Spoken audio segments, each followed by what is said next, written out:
Hari ini kita akan belajar bab yang ke-9, Perlembagaan Persekutuan Tanah Melayu 1957. Sambil-sambil tengok video ni, apa kata kita buka muka surat 214 buku teks. Okey, dalam bab ni apa yang akan kita belajar ialah 4 perkara. Yang pertama, usaha rundingan kemerdekaan 9.1 dan 9.2, peranan Suruhanjaya Perlembagaan Persekutuan Tanah Melayu, cikgu ringkaskan PTM. Dan yang ketiga, langkah penggubalan Perlembagaan Persekutuan Tanah Melayu yang merdeka, ataupun apa usaha ke arah penubuhan ataupun penggubalan Perlembagaan Persekutuan Tanah Melayu. Dan last kali, bab yang ke-9 ialah apa yang ada dalam Perjanjian Persekutuan Tanah Melayu. Okey, kita tengok yang pertama 9.1. Boleh buka muka surat 216, sambil-sambil dengar, sambil-sambil baca, sambil-sambil tengok. Okey, dan yang pertama, yang paling penting sekali ialah kita faham dulu apa yang dimaksudkan dengan rundingan. Okey, rundingan ni ialah satu usaha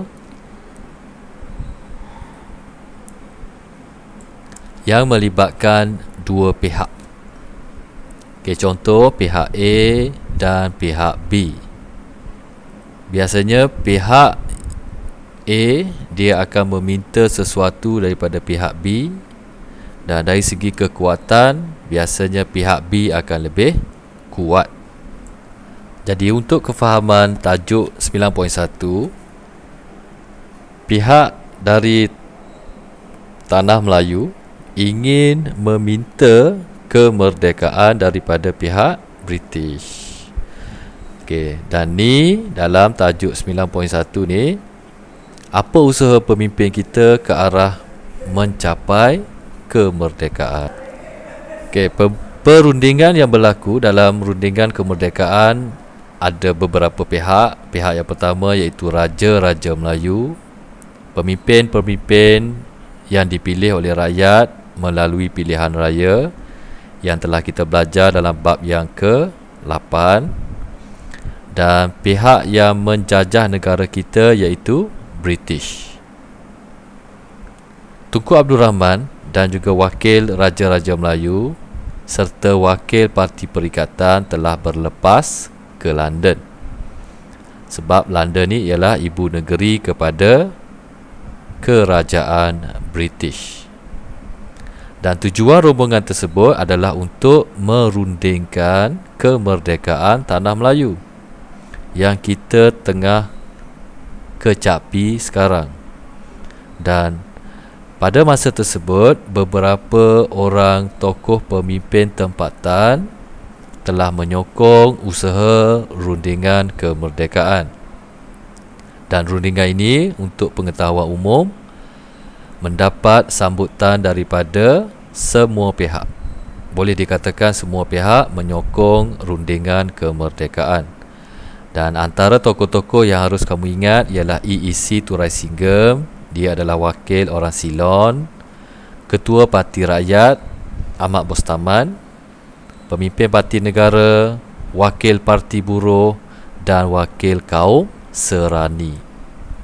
Okey, ini adalah tokoh-tokoh yang terlibat dalam rombongan kemerdekaan. Ada 8 tokoh kesemuanya, satu golongan daripada wakil Raja-Raja Melayu dan satu golongan lagi ialah dari wakil Parti Perikatan yang dipilih oleh rakyat melalui pilihan raya yang telah kita belajar dalam bab yang ke-8. Okey, seterusnya ni adalah rajah yang menunjukkan perjalanan Tunku Abdul Rahman bersama dengan rombongan yang menuju ke London. Okey, Tunku Abdul Rahman berangkat dari Kuala Lumpur ke Singapura dengan menaiki kapal terbang Kuala Lumpur ke Singapura.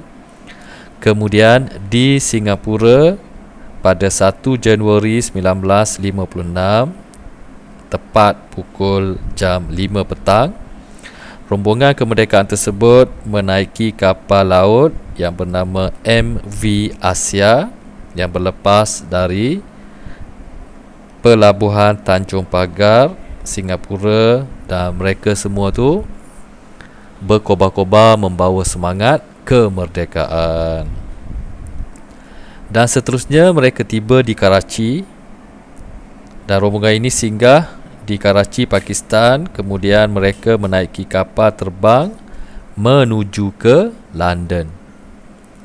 Maksudnya daripada Singapura ke Karachi, Pakistan dengan menaiki kapal yang bernama MV Asia, dan di Karachi, Pakistan mereka menaiki kapal terbang menuju ke London. Dan rombongan ini tiba di London pada 14 Januari 1956.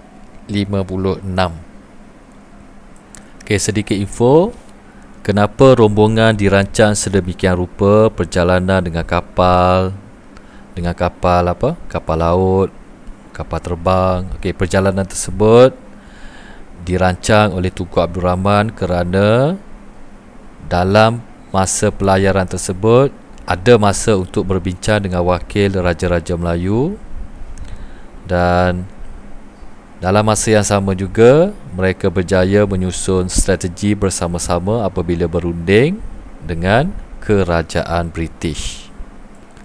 Setelah rombongan kemerdekaan tadi telah mencapai persetujuan di London pada 8 Mac 1956, setelah mendapat persetujuan Raja-Raja Melayu, kerajaan British telah menubuhkan satu Suruhanjaya yang dikenali sebagai Suruhanjaya Perlembagaan Persekutuan Tanah Melayu, ataupun dikenali juga dengan nama Suruhanjaya Red.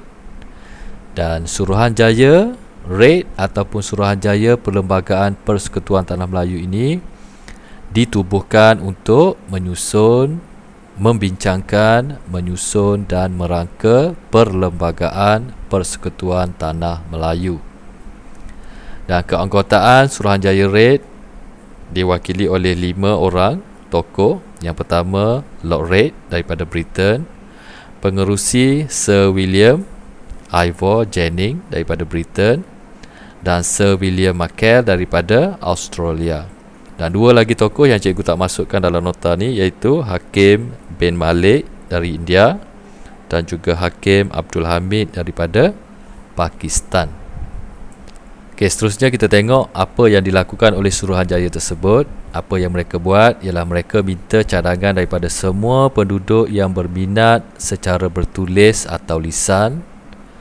Mereka juga meneliti kedudukan perlembagaan bagi negeri dalam persekutuan, sebab negara yang akan dibentuk nanti mempunyai banyak negeri dan mereka akan bentuk dalam satu persekutuan yang dipanggil sebagai Persekutuan Tanah Melayu. Mereka juga menghadap Raja-Raja Melayu. Mereka juga berjumpa dengan Menteri Besar, penasihat British dan juga pegawai negeri serta bermesyuarat dan melawat negeri Melayu dan juga negeri-negeri Selat. Yang ketiga, langkah penggubalan Perlembagaan Persekutuan Tanah Melayu yang merdeka. Suruhanjaya Perlembagaan telah mendapat memorandum daripada seluruh Tanah Melayu untuk dirujuk, dan sebanyak 131 memorandum bertulis telah diterima oleh Suruhanjaya tersebut. Dan Suruhanjaya Perlembagaan telah mengeluarkan draft perlembagaan. Draft di sini bermaksud apa yang mereka rencanakan dan akan diletakkan dalam Perlembagaan Tanah Melayu. Dan pada 9 Mei 1957, Tunku Abdul Rahman, Datuk Abdul Razak Hussein, Ong Yok Lin dan juga Witi Sambatan sekali lagi berlepas ke London untuk berbincang dengan kerajaan British tentang isu kewarganegaraan dan beberapa isu lain yang belum muktamad. Dan isu kewarganegaraan ini dititik beratkan oleh pemimpin kita sebab dia menyentuh hak orang Melayu dan juga hak orang yang belum memiliki kewarganegaraan. Pada 10 Julai 1957 hingga 11 Julai 1957, Draft perlembagaan telah dibawa ke Majlis Perundangan Persekutuan untuk dibentangkan dan juga dibahaskan. Dan draft perlembagaan Persekutuan Tanah Melayu akhirnya diluluskan oleh Parlimen British di London dan kemudiannya diluluskan oleh Majlis Perundangan Persekutuan pada 27 Ogos 1957. Dan rang undang-undang telah diluluskan dan Perlembagaan Persekutuan Tanah Melayu 1957 berkuat kuasa secara rasminya pada 31 Ogos 1957, dan tarikh ini adalah tarikh keramat kepada seluruh rakyat Malaysia sekarang. Dan pada tarikh inilah juga kita menyambut hari kemerdekaan negara. Tajuk yang terakhir sekali untuk bab yang ke-9 iaitu Perjanjian Persekutuan Tanah Melayu, dan ini adalah intipati yang telah cikgu buat dalam bentuk jadual supaya kamu dapat senang mengingati isi penting dia dan juga apa huraian kepada isi penting tersebut. Intipati yang pertama ataupun isi penting yang pertama ialah pengamalan raja berperlembagaan dan sistem demokrasi berparlimen. Huraian dia, seorang raja dipilih sebagai yang di-Pertuan Agong dalam kalangan raja-raja Melayu setiap 5 tahun sekali.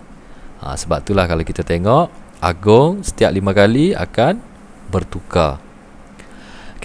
Isi yang kedua iaitu kewarganegaraan. Setiap orang yang dilahirkan dalam Persekutuan Tanah Melayu pada atau selepas Hari Merdeka akan menjadi warga negara. Dan kewarganegaraan ini diberikan melalui penguatkuasaan undang-undang, permohonan dan juga permohonan untuk didaftarkan dan juga permohonan untuk menukar kewarganegaraan, atau satu lagi cara iaitu melalui naturalisasi. Dan yang ketiga, isi yang ketiga iaitu kedudukan istimewa orang Melayu dan juga kepentingan sah kaum lain. Perjanjian Persekutuan menjaga kedudukan istimewa orang Melayu, dan dalam masa yang sama juga hak kepada kaum lain juga ataupun masyarakat lain turut dipelihara dan juga dilindungi. Isi yang keempat iaitu kedudukan agama Islam. Agama Islam sebagai agama persekutuan dan agama lain masih boleh diamalkan dengan aman dan damai di negara kita. Dan yang terakhir sekali, kedudukan bahasa Melayu. Bahasa Melayu ni telah diiktiraf sebagai bahasa kebangsaan dan dijadikan bahasa pengantar serta bahasa komunikasi daripada tarikh tersebut sampai ke sekarang. Sebelum kita akhiri bab yang ke-9, satu istilah ataupun satu definisi yang perlu kamu ingat untuk senang kamu faham bab yang ke-9, iaitu apa yang dimaksudkan dengan perlembagaan. Perlembagaan ni adalah satu dokumen ataupun sesuatu dokumen yang mengandungi peraturan dan juga undang-undang dasar yang dianggap penting untuk pemerintahan dan pentadbiran sesebuah negara. Dan perlembagaan ini juga berperanan menentukan bidang kuasa pemerintah, bentuk sesebuah kerajaan dan hak-hak rakyat.